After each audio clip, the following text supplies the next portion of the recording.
Hello, everyone, and welcome. Welcome to Tips for the Transition. This is the Career Roadmap podcast, and I'm delighted to have you here. We're here every week at this time, live on LinkedIn, Facebook, and YouTube, and then on your favorite podcast channels after that. I'm Maria Tomás-Keegan, your host, and I am a career and life coach for women. And my vision is to create resources that help women navigate career and life challenges with more ease and grace, and to know that they are not alone. Each weekly conversation with inspiring women is intended to help women around the world become more confident, resilient, and brave as they do life and career. So if anything strikes a chord for you as we're having this conversation, please check out below this video to the show notes and connect with me or my guest to continue the conversation. So I have a question. Would you agree with me that when we struggle with career challenges, any challenges for that matter, that our mental health can take a hit? We start to feel unfulfilled, disconnected, maybe blaming ourselves for it. And when that happens, our physical health and our sense of well being can go down the tubes right along with it. And it can feel like a firestorm. Well, today I'm talking with a woman who can help us create more harmony in our lives and careers when it feels like we're walking through fire. Her name is Stephanie Wray, and she is an expressive arts therapist, a mental health counselor, an artist, and a yoga teacher. And for the past 26 years, she's used the arts and movement in her own healing and self-care and assisted others in using the arts for better physical, mental, and emotional health. She's done this in clinical situations, in communities, and educational settings. And her last venture brings her online with her membership community called the Art Flow Lounge. So I am really excited about this conversation because I love to bring creative ways to address the mental and physical effects of career and life challenges. So we call this episode Finding the Flow Through Fire. And Stephanie, welcome. Thank you so much for joining us. Thank you so much for having me and for the introduction. I appreciate it. Oh, it's my pleasure. I know that a lot of women need to hear this conversation. So let's get started with a little bit of background about you. We all Okay. walk through fire at some point in our lives, but tell us a little bit about your journey. What was that like for you, and how did you make your way to finding flow? So for me, mine was a literal fire. I drove home when I was 23 from work, and my apartment was on fire. And I had lived on my own since I was 17. So everything I had was there. And so that was kind of the journey that began my finding the flow process. And it was a pretty hard time. And someone recommended trying therapy. And I didn't even know what that was at that age. But I did. I went, and a therapist had me start making marks on paper. And that's how the journey began for me. As I kept making marks on paper, they started to make sense and mirror back to me things. I was involved in a movement class. So I started finding one thing on top of the other that kind of helped me start adding to ways that I could find the flow. And it ended up me going to art school at Naropa University, which is kind of an alternative type environment. It's more about the process of making art than the product.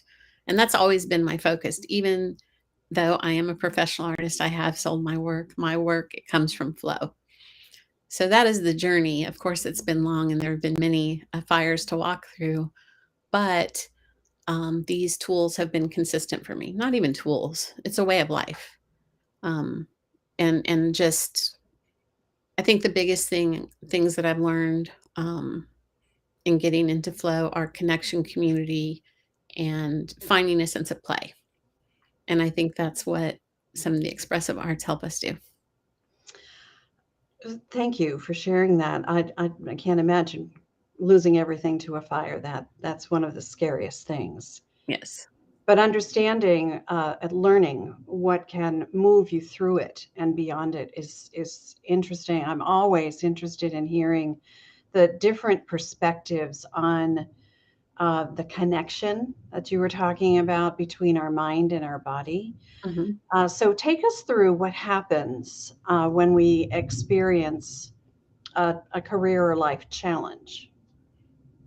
So, of course, it always depends on the circumstance, but let's just say it's not the best, right?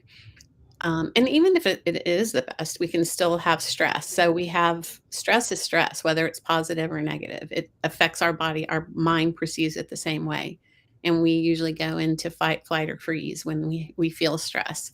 That is pretty common language these days, but you're either running away from it, you're freezing, not knowing what to do. Like when when the bear is going to attack, people either run, stay still, or fight.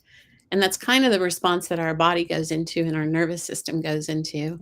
And then we start having the thoughts, and then the thoughts feed the emotions, and it's kind of like we get into a loop. So those are some of the things that happen physically, right? And then when that happens, that kind of can make us not have clear decision making. It can affect our thinking, it can affect our sleep. Um, so this autonomic nervous system stuff that happens affects us on every level. And it does happen when we have positive or negative changes. Yeah. Okay. So how does the use of expressive arts help us during these times of stress? So the way that the expressive arts help us are they can help us bring our nervous system into a calm state. So, for instance, expressive arts encompasses movement, visual art, storytelling, rhythm. Rhythm's really important. So we're doing certain artistic expressions, but we're doing it for the reason to connect to community, connect to ourselves. Um, Moving to find rhythm and balance, and that moves us through a change, right? So we don't get stuck, or we're not like fighting the change. So getting into our body, understanding that we need these things to help us. So how do they help us? Well, there's a lot of research out there that talks about the benefits of meditation. I'm sure we've all heard that now. There's studies that show the benefits of art making. And when I say art making, I don't want to scare anybody away. You do not have to be an artist. It literally is making marks on paper. And sometimes that turns into things we recognize, but sometimes it doesn't. Even if you notice this painting behind me, this is mark making with paint. So I think that using these things, right? Yoga, breath, meditation, music, it stimulates our brain. It starts to help our brain work together rather than separate.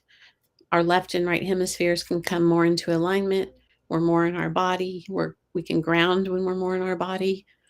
So they help regulate the nervous system. They help with expression. But I think one of the most important things is it helps us find that sense of play that maybe we didn't ever have, or that we don't do anymore because we're adults.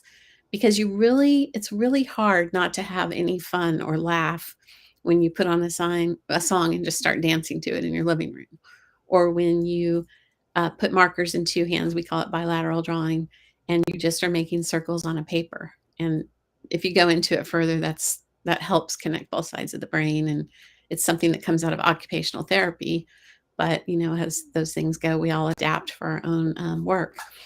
So really getting that sense of joy and play back into our lives, even when things are hard, even when we're in a transition, because we want to have like a well of what we call positive resourcing, or resources that we can go to when times are tough, but we want to do it regularly so that we have already a well available to us when we get to the walk through the fire parts.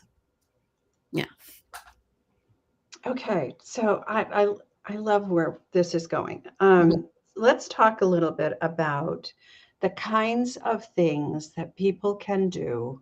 So you've talked about meditation and breathing, uh, making marks on paper. Are Yes. there other things that could be included in expressive arts that people uh, might do as maybe a hobby that could work in the same way for them? Of course. I mean, writing is part of the expressive arts. So journaling or storytelling, writing poetry. There's a lot of people that really connect in writing. Mhm. So, they can do things like keep a journal. They can do like Morning Pages by Julia Cameron, where you just do like a brain dump. You don't even worry about what you're writing. You just throw it all on the pages. And then you don't even reread it. It's not even something that you look at again. It's just It's letting all just that, just let it yeah, out. it's just letting it out, just getting the words out, the words Right. that are jumbled up in your head, you can't make any sense out of, Yeah. just get them out. Yeah, Mhm. there's great I have my clients do that a Yeah, lot because there's a cathartic there thing is. that happens There when is. you can stop in them just playing in your head. Mhm. Yeah. I was thinking about something that I have done for years Okay. when things that and it's a little bit different than any of the things you've talked about yet. Um, and it's one thing that allows me to be creative. So it gets my creative juices flowing, which is a happy place for me. Right. Um, so I do floral arranging. Yes. That would be good. And so it's using my hands, Mhm. using my imagination, and creating something of beauty to me that I can now put somewhere in my home Yes. and enjoy. That for me is it's a happy place for me to go when things are not going as planned. Yeah, and that's exactly what it is. That's a beautiful example.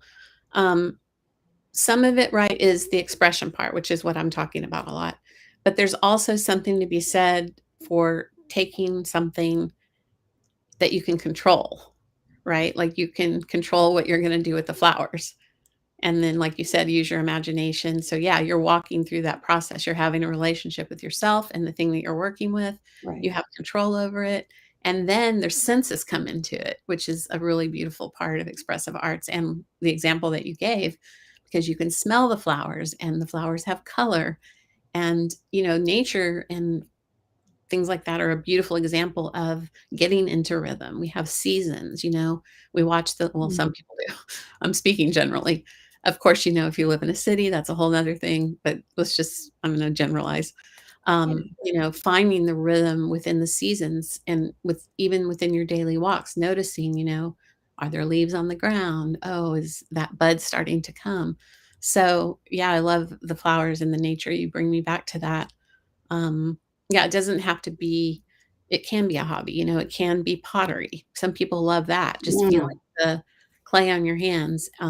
Even if you can never throw a bowl, just the act of that sensory expression of feeling the clay and having it move on it. Now, some people get super frustrated, but Well, that yeah, I was just going to say, yeah, and sometimes it's just as exhilarating to just go and it just make totally the is. Yeah, clay I mean, break up. I'll work with clients and we call it wedging clay. So you just take a piece of clay and Yeah, you throw it on the table. You probably know this, but throw it on the table because it gets the air bubbles out. So when it's fired, it fires properly. But we will spend a whole session, sometimes more, just throwing clay. And when yeah, I'll notice, someone getting into a rhythm. So it's like an organic thing that people are supposed to experience is rhythm right, and right, that connection with our senses, right? Um, because our right. senses get very limited sometimes in the environments we're working in. So we have to learn to, I was thinking about like in an office space or even my office space, bringing in flowers, bringing in the, what do you call those things with the essential oils? Yeah, yeah, I have one. I have one going right now. It's something that helps me every Mhm. day. I put peppermint Yes, in my diffuser, that's it. Diffuse. because peppermint helps me to focus. Hmm. So, it's a sensory thing. Yes. So I just want to be sure that and anybody watching is Yes. not thinking that they have to be a writer or an No, artist. And you no. mentioned that before. You don't have to be a floral designer, but it's the connecting your senses, as you say, Hmm. and expressing them in some way, Right. which is literally getting them out. Right. And helping to balance our nervous systems, calm our nervous system, Right. nourish ourselves, find that sense of play, feel that sense of joy when you look at your thing or feel that squish or, these Right. are very, very simple things, but we move so far away from it as we get older many times, right? Because what we're really talking about is play. I mean, we're talking about Play-Doh, we're talking about finger painting, we're talking about playing in the mud when we really look at it. And so I think sometimes that keeps people from trying because once you hit a certain age, it's like, well, I'm sorry, you're not an artist. You can't draw. Most people stop drawing at sixth grade. Yeah. And so if Yeah. you ask them to draw something, they'll draw something that looks like that and they don't think Yeah. they're good, right? It could be doodling. I mean, It's I doodling. remember Yeah. I remember just sitting in when I was in college, sitting in class listening, but my hand was always moving. I Yes. had doodles all over my notebook, Yes. and Me. it was my way to focus, to listen, and to get out this pent up energy that I had Right. because I was just sitting. Yeah. Exactly. It can be so many things, and I just want to be sure everybody knows that they don't have to feel like they are creative No. to express themselves. Right. And I don't even know necessarily that creative and expression are that related, right? No, I mean, we can express in so many different ways, but all different kinds of art and what people consider creativity is expression. But yeah, right. that's I think really important. And that's what I really created the Art Flow Lounge because I wanted a place for people who think they can't do art or think they aren't yoga people or, all the things that we think we're not. I Right. want people to come experience, yeah, you are, you're human and you move and even if you can just move your arms or just move your toes, we still can create rhythms. We still can, I don't know, it's really beautiful. I love what you do. I think this is so important for people to understand. So let me just ask you about this flow state. What is there more that you'd like to tell us about this flow state? Okay, so there really is a science to the flow state, and people have studied it. And a lot of times people will experience this through different things, right? And of course, I am an artist and I'm around a lot of artists. So I hear people talk about it in terms of creating. And what happens is you get into almost, I guess, kind of an alignment. And I call it, mind, body, spirit. You're getting into alignment with that. And you get into this rhythm where time kind of dissipates. Um, you're doing this thing, and it's like all of a sudden you look up and you realize an hour's passed, and it felt like a moment. But it is a time physiologically where everything just kind of sinks and your nervous system relaxes. And when that happens, all these positive things in your brain happen. And I think one thing that people might be able to relate to is people that are like runners or, people that are really into exercise. Sometimes they talk about getting into a flow state. Like when you first start running, it really hurts, but then you hit that certain point and you're just gone and everything's shooting off in your body and you're just kind of floating. This is what I hear. I'm not a runner, but I have heard it described in this way. Um, and I know for me, painting is what happens. So flow state is where you're doing something that relaxes you enough that your mind body systems are connecting and calm. And for some people that can be reading a book, you know. Yeah, yeah, absolutely. I think, unfortunately, a lot of people are maybe even thinking right now that that's how what you just described, that calmness, that, time stands still and flies by at the same time, Right. could be, sitting with an electronic device in their hands. I'd like to discourage that. Yes. Well, so But yeah, that's a little different because we know in studying that really that's giving us hits, right? Like dopamine hit, right, dopamine hit, right. dopamine hit. So actually you're creating more stress for yourself Yeah, doing. yeah. They're stimulating stuff when you want to really You're kind of calm it disassociating. calm it down. Yeah, Yeah, yeah. So I love what you said. It is the flow state is a calm state where you are. Hmm, this happens to me when I'm designing floral arrangements and creating them. Time, it's as though time stands still. right, Yet when I look at the clock, like you said, an hour or more has gone by and I'm working on this one thing and I just want to get it. I just want to get it right. I want to get it the way I want it, the way I imagine it. right, And I just keep working on it until it does. I'm not stressed at all about it. It will end up being what it is. And I often have, elements still on the side table that I haven't used because I got it right without them. And right. then I feel very good about it. I feel, yeah. So It's I almost, yeah. It's a place where you go and it's very in the moment. So all the yes, things that we talk about, with the meditation, everybody's like, be be in the moment, stay present. Well, when you are doing something where you do feel that flow state, you are being in the moment and present.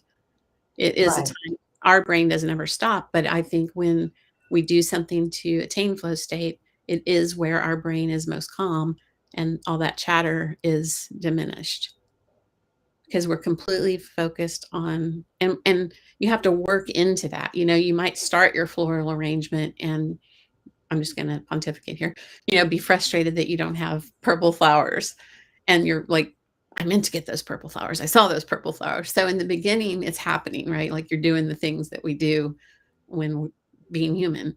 But Being then too, yeah, yeah, overthinking it. Yeah. yeah, but as you continue to let yourself work, that kind of dissipates, and kind of goes Yeah. away and you're It's like just there. let's just see what happens. Yeah. Let's just see what happens with what I've got. Yeah. Same thing as if you're sitting quietly and you've got just a jumble of stuff going on in your head. Mhm. If you just took a sheet of paper uh, and started writing, physically handwriting, Mhm. printing, cursive, whatever it is you do, Mhm. and just putting those thoughts down on paper, what as they come to you, just put them on paper. It's stream of consciousness kind of stuff. Mhm. Just in the moment, getting them out Right. can create a wonderful sense of surrender, release, relief, stresslessness. It's like releasing it all. So I love this conversation because I think so many of the people who are watching and many of my clients struggle with this because they're challenged Right. daily, everyday challenges with all the roles they play and Mhm. finding the time to have a little fun, Right. finding the time to focus on their own well-being, Mhm. their own self-care is a challenge in and of itself. But it's so important that we create those moments of flow so that we can feel that release of stress, that calmness. Absolutely. Yeah.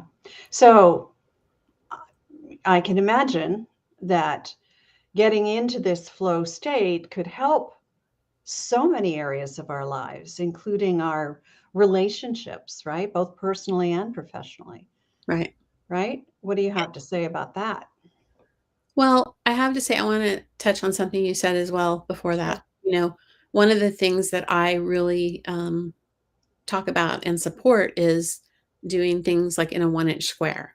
So sometimes when we start talking about doing these things, a lot of people don't have an hour, but do you have 10 Yeah. minutes? Yeah. Do you have a little notepad by your desk that you can just doodle?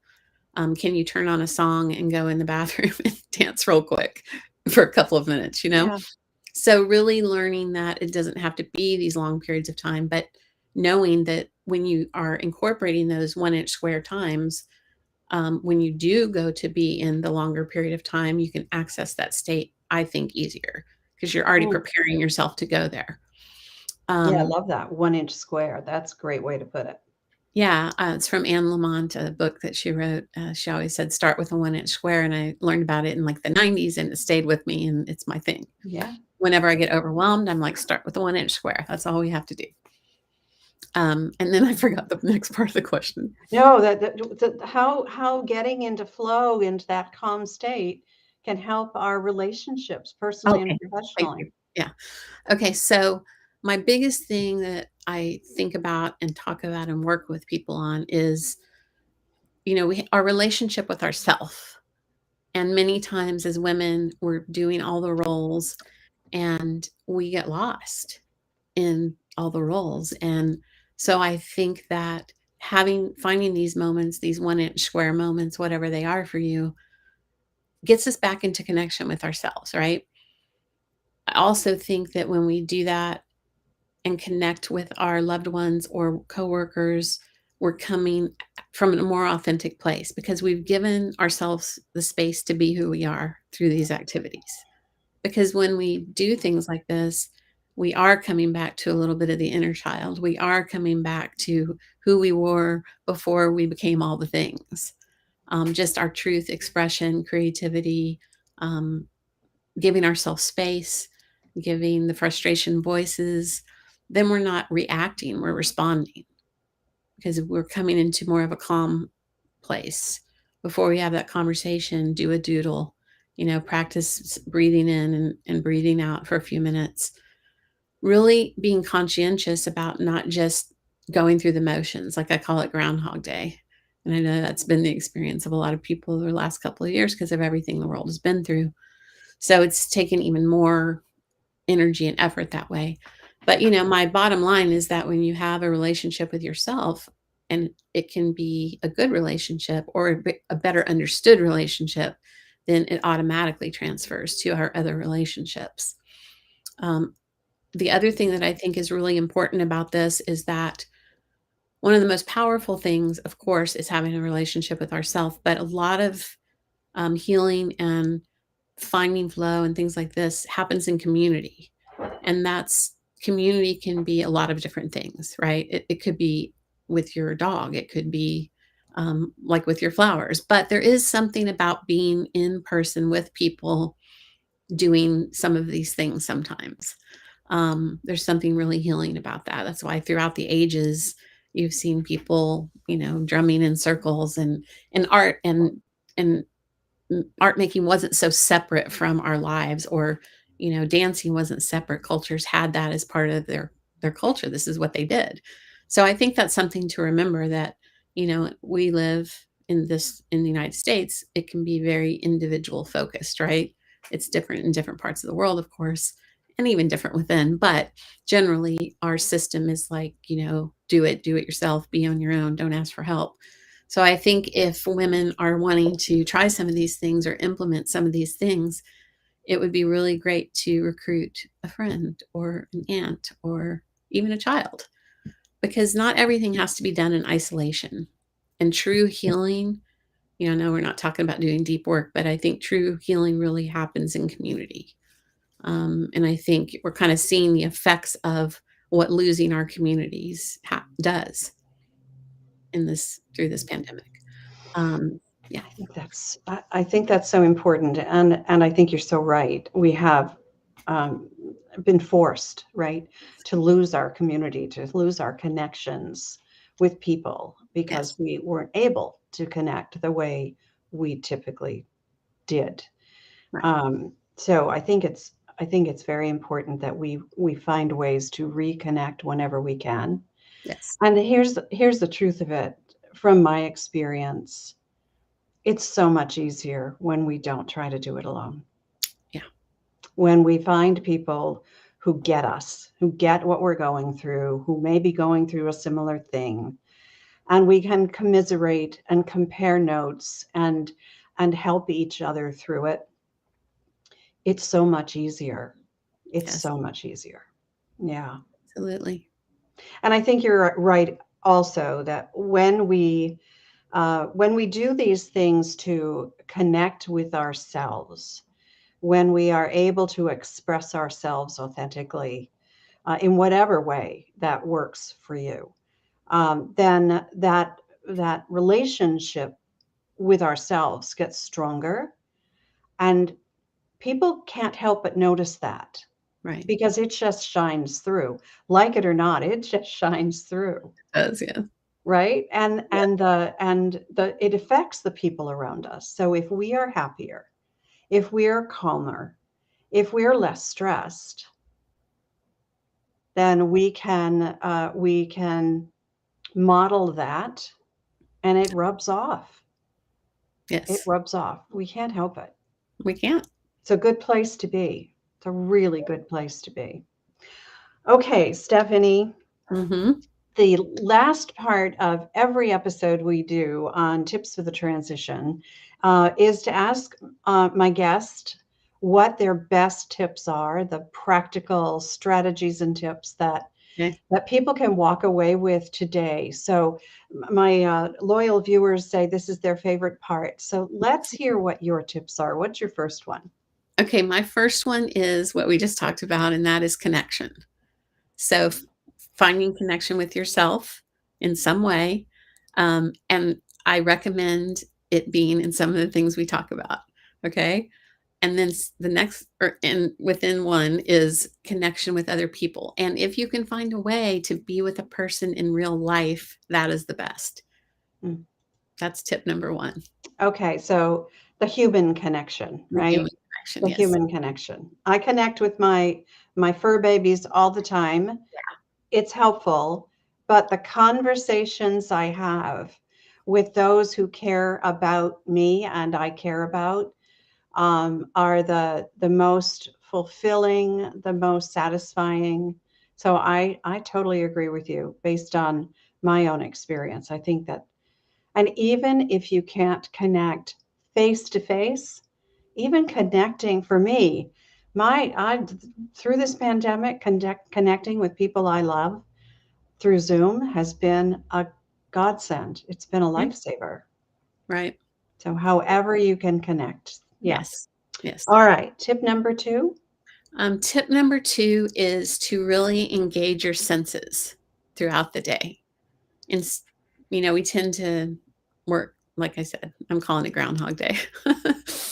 So, really focusing on what is around you, orienting to your space, looking for all the things that are blue, bringing in a scent, bringing in greenery, finding something that feels good in your hands. So, really thinking about touch, taste, smell, hearing, paying more attention to those parts of our being, right? Instead of just walking through the motions. When we do that, it kind of starts to awaken us in ways that maybe we're not paying attention to. There's a lot of information from our senses. So that's tip two. Yeah. So I think it's really noticing the little things, right? Mm-hmm. And intentionally, right? Making it an intention to bring those little things that bring you joy kind of into your moment, right? There's being present in the moment again is important. and noticing those little things. I like that. And exercising all of your senses to do that. Yeah. That's a great tip. All right. Do you have another one? I do. I think the next one that's really important and helps is movement. So we are connecting with people in whatever way, if we can, or an animal, and we are using our senses. And now we need to use our bodies, right? So whatever that looks like for you. I definitely am a fan of putting on some music and chair dancing. I will do it in between sessions. I also do some stretches. We call it chair yoga, but you can just call it stretches. So doing something to be in your body. Our senses are helping us do that, but really moving. So whatever that is for you, right? Yeah, so many of us are working from home, sitting in front of our computers for 8 hours a day and forget that we need to get up and move around because our body is made to do that, right? We're designed for that. Absolutely. And that movement also helps to calm us down and Yes. reduce stress. Absolutely. Okay. Yeah. All right. We have time for one more. What you got? For one more, I'm going to say breathe because it's the easiest and most organic thing that we can do. We don't have to have any special tools, but we need to practice because a lot of us, you've heard this, I'm sure, but we're breathing shallow. And when we're breathing shallow, we're not helping our body. We're not getting oxygen to our brain, our extremities, all the things. So just doing a really simple practice of, breathing in for 4, holding for 4, exhaling for 4. Very simple. Implement it. You can do it before you get on a call, before you have a meeting that you're not really that into going to, before you have to help your kid with math. I don't know. It just really gets you into your body. It's free. It takes seconds, and it calms us down, and it brings our heart rate down. It just has a lot of benefits, and it's, like I said, free and pretty easy. And it's something I think many of us take for granted. Yes. It's just one of those involuntary things that just happens. So long as we're alive, we're breathing. Yeah. But it's the intentional breathing, right?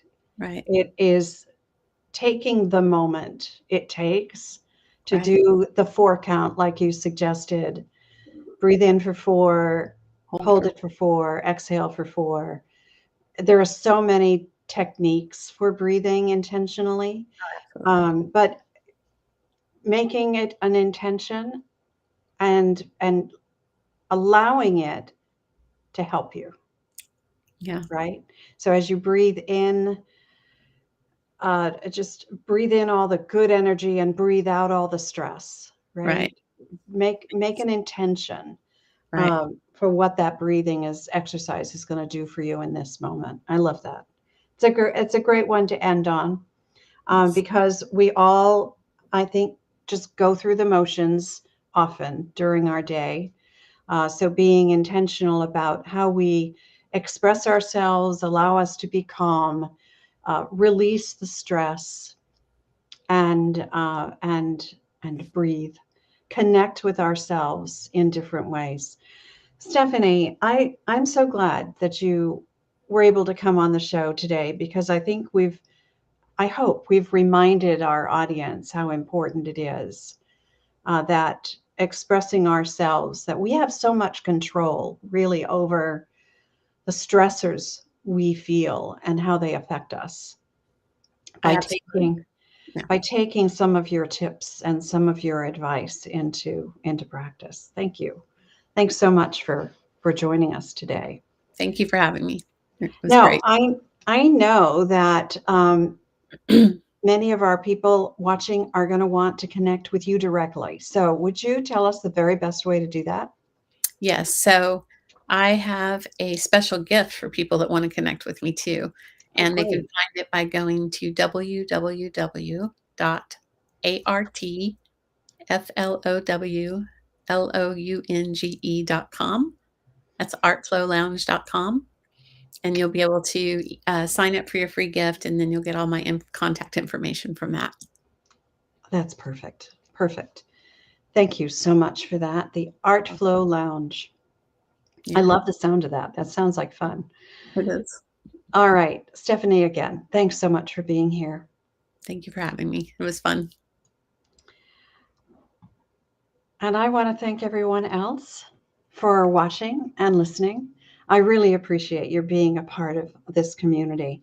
And as I said at the top of the show, if anything strikes a chord for you, there are ways to connect with Stephanie and me in the show notes or the comments below this video. We would love for you to continue this conversation with us. So connect with Stephanie or connect with me. I would love to have you join my private Facebook group called the Career Transition Roadmap, where we continue lots of conversations there. So you'll find that link in the show notes as well. And then let's meet again here next Wednesday when I greet my next guest. You know, I believe it's our time to thrive. So let's thrive together. Until next time, I'm Maria Tomás-Keegan, turning transition into triumph.